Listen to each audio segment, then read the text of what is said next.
കാലവർഷത്തിന് മുന്നോടിയായി സംസ്ഥാനത്ത് ശക്തമായ ഒറ്റപ്പെട്ട മഴയ്ക്ക് സാധ്യതയുണ്ടെന്ന് കാലാവസ്ഥാ നിരീക്ഷണ കേന്ദ്രം മുന്നറിയിപ്പ് നൽകുമ്പോഴും പ്രതീക്ഷിച്ച വേനൽ മഴ ലഭിക്കാതെയാണ് മെയ് മാസം അവസാനിച്ചത്.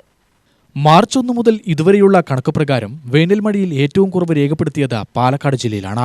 39% പാലക്കാട്ടെ മഴക്കുറവ്. പാലക്കാട് മാർച്ച് 1 മുതൽ ആകെ ലഭിക്കേണ്ട ശരാശരി മഴ 212.61 മില്ലിമീറ്ററാണ്. പെയ്തതാകട്ടെ 128.1 mm മഴയാണ്. സാധാരണയായി മാർച്ച് പകുതി മുതലാണ് വേനൽമഴ ലഭിക്കുന്നത്. ഇത്തവണ മാർച്ചിൽ 32% കുറവുണ്ട്. 18.1 മില്ലിമീറ്റർ ലഭിക്കേണ്ടിടത്ത് 12.3 മില്ലിമീറ്ററേ പെയ്തുള്ളൂ. 2025 മാർച്ചിൽ ഇതേ സ്ഥാനത്ത് 40 മില്ലിമീറ്റർ മഴയുണ്ടായിരുന്നു. ഏപ്രിലേക്ക് കടന്നപ്പോൾ കൊടും വെയിലിൽ ജില്ല ഉരുകിയൊലിച്ചു. മിക്ക ദിവസങ്ങളിലും 39 ഡിഗ്രി സെൽഷ്യസിന് മുകളിൽ ചൂടുയർന്നു.